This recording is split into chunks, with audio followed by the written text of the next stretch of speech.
everybody, welcome back to my channel. My name is Mary Beth and this is Jameson's Autistic Life. Today I wanted to talk about a highly debated therapy approach that is used for autistic children and other children with special needs that is widely debated in the autistic community between actually autistic people and the parents of autistic children. ABA therapy stands for Applied Behavioral Analysis. It was immediately recommended by his doctor. It had a huge wait list. So Jameson got diagnosed when he was 2 years old and the wait list was a whole year long plus. It's kind of hard for me to talk about this because of what I actually have learned about it. I wanted to make this video as a open and honest experience of what it was like when I did choose to enroll Jameson in ABA therapy and how we actually made a decision to take him out of it completely. Applied behavioral analysis essentially teaches socially acceptable behaviors and helps to diminish other behaviors that are less desirable. For example, like hand flapping, which in the undesirable aspect of that is just that it's not socially accepted. People don't understand it. This therapy tries to diminish those behaviors from happening in order to gain social acceptance. Even saying it out loud sounds so bad. ABA therapy is something that is used to treat autism. The first step is that they observe the child.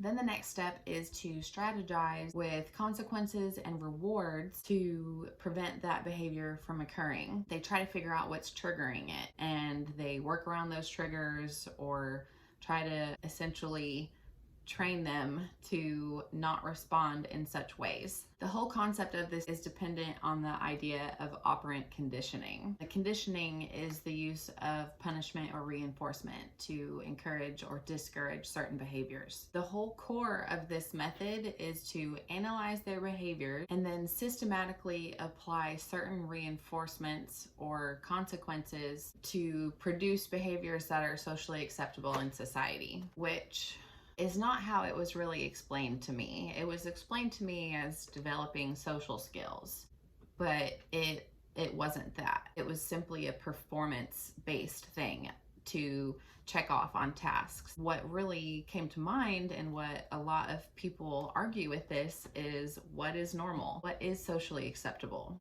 Who gets to decide what is normal? It only focuses on behaviors, not actually developing any kind of real life skills. For example, a lot of the tasks are based around being able to sit still, and a lot of these tasks are like point to the blue card and don't stim, like don't flap your hands while you do it. There's a certain amount of time where they have to complete these tasks, and if they don't do that, then they don't get whatever reward is promised at the end of it. At the beginning of Jameson's therapy, they were actually using treats. They were using snacks and candy to get him to perform. And when I found out about that, I said, absolutely not. Take out the snacks. My child is not a dog. So the next reward that they were giving him was a break. He would get a 5-minute break after completing XYZ task. And sometimes it was stacking blocks on top of each other or repeatedly looking someone in the eye to greet them and practice saying hello, which eye contact is something that many autistic people have trouble with. My son Jameson definitely struggles with this. They would force him, essentially, he wouldn't get to take a break until he looked them in the eyes. And then there was even other things that they would use to redirect him, like clapping, or they would say hands down. It's basically just trying to teach them how to be normal. These performance-based tasks that focus on if the child performs them right or not has been proven in later years of people growing and maturing with autism that it's linked to severe emotional and mental damage, even PTSD and trauma. It's basically teaching them internally that how they think and how they move and who they are at their core is bad or unacceptable. I actually learned all of this by joining support groups that are led by autistic people, which has been a huge benefit in working with Jameson and making good decisions for him. The major thing really that these kids need is real help in learning what their sensory sensitivities are and ways that they can work around that. Not by having quiet hands or looking someone in the eye, but letting them know that it's okay for them to stim and other coping mechanisms that can help them process the world around them. It has been hugely valuable to ask the autistic community questions about development and approaches for non-traumatic ways to help me as a parent understand my child who is still young and can't verbalize even for himself yet completely. What I've learned is that as they get older, through social stories, to actually explain to them how neurotypical people do things and why they do things that way. So instead of just making them perform in a normal manner, that it's more of just an education of how do we interact, and it doesn't have to be forced. Autistic people already have trouble enough with processing the world around them and fully understanding why things are the way they are, that forcing them to go through hours and hours of therapy to do these repeated challenges that are obviously causing emotional stress, it doesn't give them the ability to say no. They have to perform. And that is something horrible to teach a child from such a young age. We have to be able to teach our kids to advocate for themselves, and where a boundary is crossed, where are they not comfortable in doing something, that it is okay for them to say no and not just wait for the reward after they do something that is completely stressful for them. What was really eye-opening for me is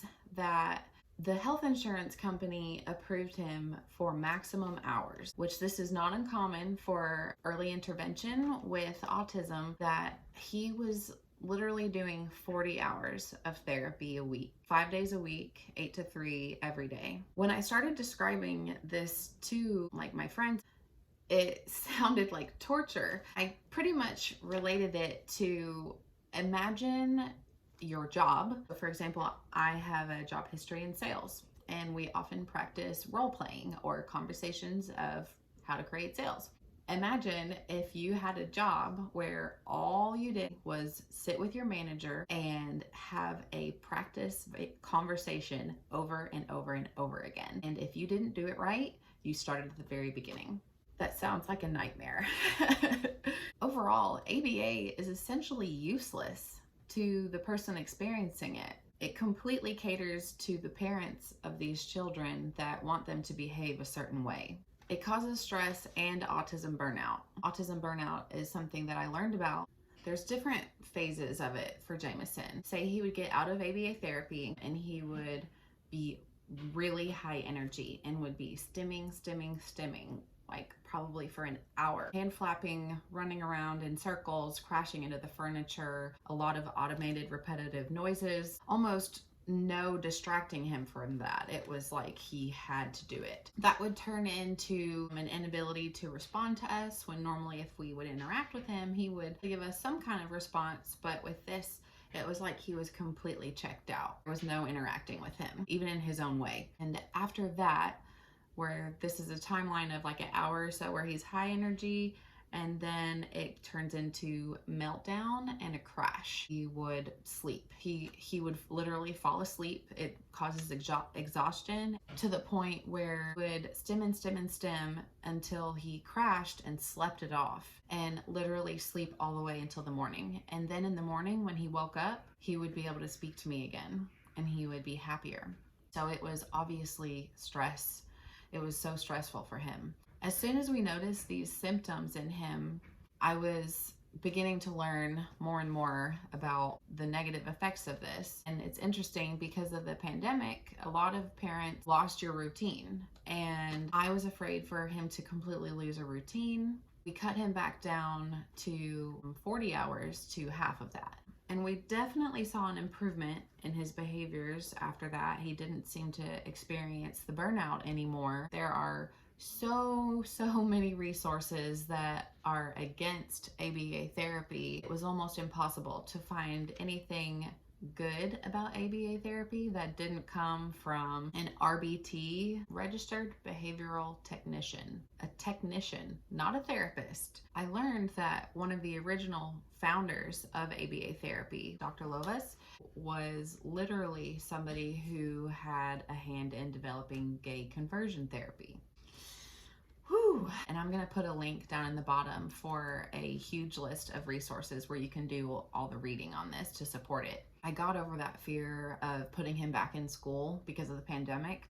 I ended up literally crying multiple times as we would go to drop him off, and we ended up having a meeting with his case coordinator who oversaw his ABA therapy, and I had an outpouring of these emotions, and I told her all of like what I learned about it. She pretty much stuck to what the company was deeming as a successful program for him.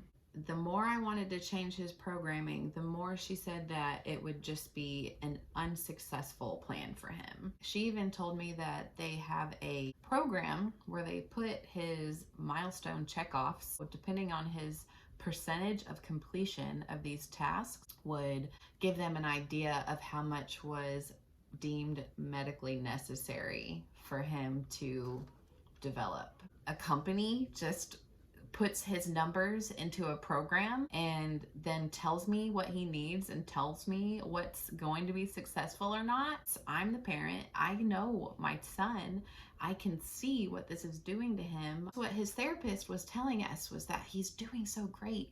He's meeting all of his goals. And I'm like, of course he is. You are training him to be compliant. You're familiar at all with psychology and Pavlov's dogs. You ring the bell, you get food. So autistic children do not need ABA therapy. What they need is acceptance for who they are, guidance and support, and love. They need to be taught how to speak for themselves in their own way, that they are accepted no matter how they move or think or communicate, that it's okay. I hope this gives a honest viewpoint of me as a parent to a small autistic child and beginning the process of ABA therapy, learning more about it, and making a big decision that can be scary to completely change your plan. It's okay to change your plan. It's okay to reach out and get other points of views. But until I experienced it and until I reached out to the autistic community, I had no idea.